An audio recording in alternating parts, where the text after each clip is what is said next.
Okay Praveen గారు, మీ voice stuck అవుతుంది, నేను మళ్ళీ మీతో మాట్లాడతాను. రైట్, నరసింహారెడ్డి గారు గుడ్ మార్నింగ్. సో ఏం చెప్తారు? హైడ్రా మీరు వాళ్ళకు మాత్రమే అంత కొంత బిజినెస్ ఉంటుంది, కానీ కొన్ని వేల మంది రియల్టర్స్ మాత్రం ఇప్పుడు నష్టాల్లో ఉన్నారు అనేది వాస్తవం అంటే. ఓకే, మీరు ఏం చెప్తారు? అంటే హైడ్రా అక్రమ నిర్మాణాల వల్ల రియల్ ఎస్టేట్ రంగం పడిపోయిందని గత కొద్ది రోజులు మీరు ప్రచారం చేస్తున్న పరిస్థితి, ఇప్పుడు చూసుకుంటే దాదాపు 237 కోట్లు ఒక ఎకరం ధర పెరిగిన పరిస్థితి కనిపిస్తోంది. ఏం చెప్తారు? ముందుగా ప్యానెల్లో పాల్గొన్నటువంటి పెద్దలకు, మీకు, అదేవిధంగా జీ తెలుగు వీక్షకులకు నమస్కారాలు తెలియజేస్తా ఉన్నాను. ఇలా కాంగ్రెస్ ప్రభుత్వము భూముల ధరలు పెరిగినాయని ప్రచారం చేసుకుంటుంది, కానీ అదే సమయంలో సామాన్యుని యొక్క జీవన వ్యయం కూడా పెరిగిందనేటువంటి విషయాన్ని ఇలా దాచిపెడుతున్నటువంటి పరిస్థితి.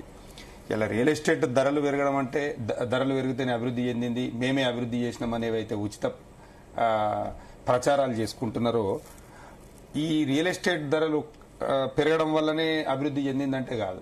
ఇక్కడ ఉన్నటువంటి రైతులు కానివ్వండి, ఇక్కడ ఉన్నటువంటి ఉద్యోగస్తులు కానివ్వండి, ఇక్కడ ఉన్నటువంటి మధ్యతరగతి కుటుంబం వాళ్ళందరూ కూడా ఆర్థికంగా అభివృద్ధి చెందితేనే అభివృద్ధి జరిగినట్టు. ఇలా సోదరుడు ప్రవీణ్ గారు కాంగ్రెస్ పార్టీలో ఉన్నా కానీ నిజం మాట్లాడారు, నిజాన్ని ఒప్పుకున్నారు. అంటే ఒక్క హైదరాబాద్ లోనే ఏదైతే 237 కోట్ల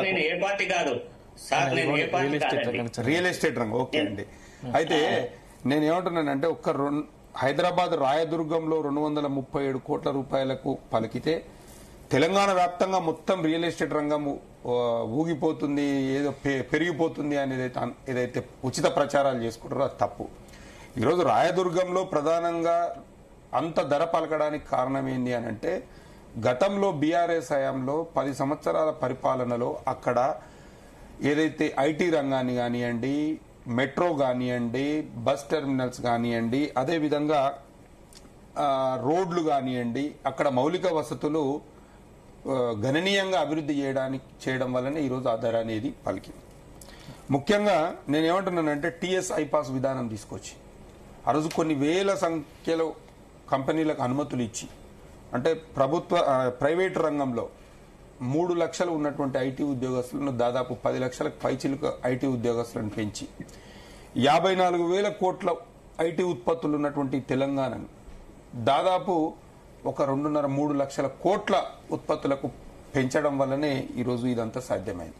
నేను ఇంకొక విషయం నేనేం చెప్తున్నానంటే, కాంగ్రెస్ నాయకుల వరకు వస్తేనేమో ఇదే రియల్ ఎస్టేట్ వ్యాపారం చేస్తేనేమో నాడు బీఆర్ఎస్ హయాంలో భూములు విక్రయాలు చేస్తే అది తప్పు, మొత్తం తెలంగాణలో నీళ్లు నిధులు నియామకాలని అనుకున్నాము, కానీ తెలంగాణను మొత్తం అమ్ముకుంటున్నారు.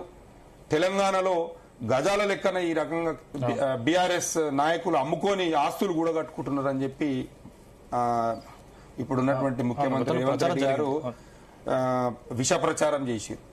అదేవిధంగా ముఖ్యంగా ఇన్సైడర్ ట్రేడింగ్ జరిగిందని చెప్పి, అంటే ఏదైతే కోకాపేటలో 100 కోట్లు, ఆ రోజు 100 కోట్లు ఎకరానికి పలికి మరి భారతదేశంలోనే హైయెస్ట్ రికార్డ్ అనేది క్రియేట్ చేసింది.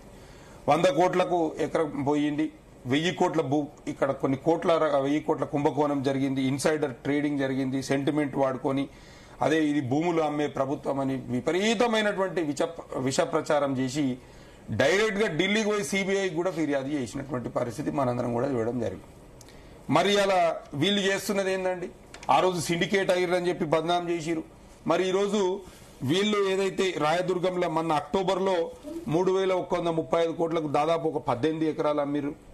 అదేవిధంగా ఉస్మాన్ సాగర్ రామచంద్రాపురంలో ఒక 15 ఎకరాలు 15.81 ఎకరాలు దాదాపు 1,012 కోట్లకు అమ్మిరు. ఇలా రాయదుర్గంలో మళ్ళా 6.29 ఎకరాలు 1,490 కోట్లకు ఈరోజు అమ్మిరు. అంటే దాదాపు ఒక 7,000 నుంచి 8,000 కోట్ల రూపాయలు మీరు కూడా భూములను అమ్మినటువంటి పరిస్థితి. మరి ఇలా మీరు ఇన్సైడ్ ట్రేడింగ్ చేసిరా, మీరు ఇలా సిండికేట్ చేసిరా? అదేవిధంగా మరి ఇప్పుడు మీరు చేస్తేనేమో సోమవారం, మందికాడికి వస్తే మంగళవారమా?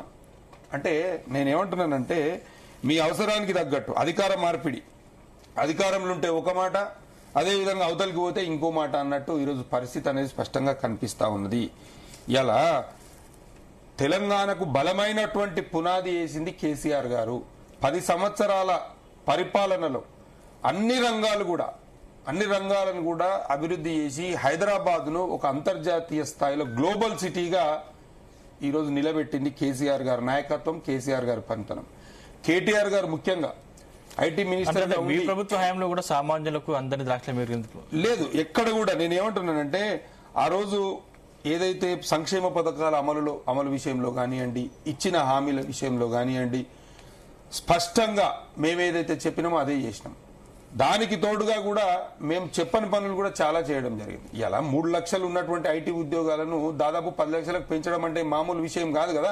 ఇలా బెంగళూరు, చెన్నై, కల్కత్తా ఆ నగరాలను మించిపోయి కూడా మనం ఇక్కడ ఐటీని డెవలప్ చేసుకున్నటువంటి పరిస్థితి మనందరం కూడా చూడడం జరిగింది. గతంలో బీఆర్ఎస్ హయాంలో ఏదైతే విధానాలు చేపట్టిరో మన ఎంఎస్టీసీ అంటే మెటల్ స్క్రాప్ ట్రేడ్ కార్పొరేషన్ ద్వారానే ఏదైతే ఈ క్రయ విక్రయాలు జరిగినాయో ఈ రోజు కూడా వాళ్ళు అదే పద్ధతిని పాటించారు. నాడు అవినీతి జరిగిందని బద్నాం చేసిన వాళ్ళు మరి ఇవాళ అదే పద్ధతిలో చేసి ఈ రోజు మేము సక్రమంగా చేసినామని చెప్పి ఎట్లా చెప్పుకుంటారో ఒకసారి అదంతా మనం ఆలోచించాల్సినటువంటి అవసరం ఉంది. రాహుల్ గాంధీ గారు చేవెళ్లలో ఎస్సీ ఎస్టీ డిక్లరేషన్ అని చెప్పారు. గిరిజనులకు, దళితులకు, అదేవిధంగా పేదవారికి మేము భూములు ఇస్తాము, మొత్తం ఎవ్వరు కూడా భయపడొద్దు, కాంగ్రెస్ ప్రభుత్వాన్ని గెలిపియండి, మేము ఆసరాగా ఉంటామని చెప్పి చెప్పడం జరిగింది. మరి అలా గిరిజనులకు సంబంధించిన, దళితులకు సంబంధించినటువంటి భూములు గుంజుకుంటున్నారు కదా. మన లఘుచర్లలో జరిగినటువంటి ఘటననే దానికి నిదర్శనం కదా. ఇలా వీళ్ళు చేస్తున్నది ఏందనంటే రియల్ ఎస్టేట్ దందా చేస్తున్నారు. ఇలా నిన్నగాక మొన్న చూస్తే శంషాబాద్ లో 170 ఎకరాలు, దాదాపు 1000 కోట్లకు సంబంధించినటువంటి 170 ఎకరాల భూమిని జనవరి 30 తారీఖు నాడేమో హైకోర్టులో అఫిడవిట్ సబ్మిట్ చేస్తారు, ఇది ప్రభుత్వ భూమి అని చెప్పి. అదే ఫిబ్రవరి 24 తారీఖు నాడు తహసీల్దార్ ఏం చేస్తాడు, ఇది అసైన్డ్ భూమి అని చెప్పి ఆయన ఒక ఆర్డర్ ఇస్తాడు. 4 రోజులల్లా ఆ అసైన్డ్ భూమి 22A నిషేధిత జాబితాలో ఉన్నటువంటి భూమిని పట్టా భూమిగా మార్చి ప్రైవేట్ వ్యక్తులకు దారదత్తం చేయనిగా ఆర్డర్ ఇస్తారు. అంటే ఇది వాళ్ళది ఎట్లయిపోయిందని అంటే వాళ్ళది ఇష్టారాజ్యం అయిపోయింది. వాళ్ళు ఏం చేసినా అడిగేటోడు లేడు అనేది అయిపోయింది. ఖచ్చితంగా బీఆర్ఎస్ పార్టీ ఎప్పటికప్పుడు కాంగ్రెస్ పార్టీ ఆగడాలను ఎండగడుతుంది. ఇవాళ కేవలము నేను ఇంకొక విషయం కూడా నేను ఏమంటున్నానంటే ఇవాళ 237 కోట్లు పోయింది. గతంలో రామచంద్రాపురంలో దాదాపు ఒక 100-150 కోట్ల దాకా పోయినట్టుంది. అంతకుముందుకు రాయదుర్గంలో కూడా 3000 కోట్లు వచ్చినాయి కదా, 177 కోట్లు ఏదో పోయింది కదా. ఇలా మీరు అమ్ముకుంటున్న దానికేమో 170 కోట్లు, 150 కోట్లు, 230 కోట్లు వచ్చినాయని సంబరాలు చేసుకుంటున్నారు. మరి మీరు ప్రజల దగ్గర ఏదైతే ల్యాండ్ అక్వైజేషన్ తీసుకుంటున్నారు కదా, ఇవాళ గ్రీన్ ఫీల్డ్ రోడ్ వేస్తున్నారు, ఇవాళ ఇంకొక కంపెనీ పెడుతున్నారు, ఇంకా మీకు సంబంధించి అభివృద్ధి ప్రణాళికలో భాగంగా మీరు కూడా రైతుల దగ్గర భూములు తీసుకుంటున్నారు కదా. మీరు ఉన్నటువంటి భూములలో ఏదైతే మీరు ఆక్షన్ లో మీరు అమ్ముతున్నారు కదా భూములు, ఇవాళ 237 కోట్లు, 170 కోట్లు, 100 కోట్లు, దీంట్లో కనీసం ఒక 1% అన్న వాళ్ళకి ఇయ్యరా? 1% అని ఇచ్చి వాళ్ళ భూములు కొంటే బాగుంటది కదా. ఇలా మీరు అమ్ముకుంటేనేమో పైసలు రావాలి, వాళ్ళు అమ్ముకుంటేనేమో అగ్వగా అమ్ముకోవాలన్నా. ఇలా ప్రభుత్వం కూడా ఆలోచించాల్సినటువంటి అవసరం ఉంది. ఇలా కేవలం ఏంటంటే వాళ్ళ 6 గ్యారంటీలను కప్పిపుచ్చుకోవడానికి అమలు చేయలేక, ఆర్థిక నిర్వహణ చేతగాక ఇలా ఖజానా నింపుకునేటువంటి కార్యక్రమాలకే శ్రీకారం చుడుతుంది. కానీ ఇక్కడ ఏ విధమైనటువంటి అభివృద్ధి లేదు. తెలంగాణలో ఏ వర్గం కూడా సంతోషంగా, సంతృప్తిగా లేదు. రైతులు ఏడుస్తున్నారు, ఉద్యోగస్తులు ఏడుస్తున్నారు, విద్యార్థులు ఏడుస్తున్నారు, నిరుద్యోగులు ఏడుస్తున్నారు. ఏ వర్గానికి చెందిన వారు కూడా ఇవాళ సంతోషంగా లేరు, సుభిక్షంగా లేరు. నేనేమంటున్నానంటే ఈ తెలంగాణను 10 సంవత్సరాలు కంటికి రెప్పలా కాపాడినటువంటి కేసీఆర్ గారి నాయకత్వమే మళ్ళా కావాలని చెప్పి ఇలా తెలంగాణ మొత్తము ఎదురు చూస్తున్నటువంటి పరిస్థితి మనందరం కూడా చూడడం జరుగుతుంది. ఓకే, మహేష్ గారు గుడ్ మార్నింగ్. ఏం చెప్తారు ఇప్పుడు మీ పార్టీ అభిప్రాయం ఏంటి? అసలు హైదరాబాద్ లో రియల్ ఎస్టేట్ రంగం పుంజుకుంది అనుకుంటున్నారా? సార్, మీకు తోటి ప్యానలిస్టులకు, ప్రేక్షకులందరూ కూడా శుభోదయం. తెలంగాణ రాష్ట్రంలో కాంగ్రెస్ ప్రభుత్వము వచ్చిన తర్వాత, నేను గతంలో బీఆర్ఎస్ పార్టీ అయిపోయింది, దాని గతంలో వాళ్ళు అమ్మిర్రు భూములను, చాలా వరకు తెలంగాణ ఆల్మోస్ట్ దాన్ని సగం నాశనం పట్టించారు. ఏదైతే బబుల్ సృష్టించి ఆర్టిఫిషియల్ గా దాని రేట్స్ పెంచేసి మేము తెలంగాణ రియల్ ఎస్టేట్ భూమి తెచ్చిన అన్నటువంటి విషయం ఏదైతుందో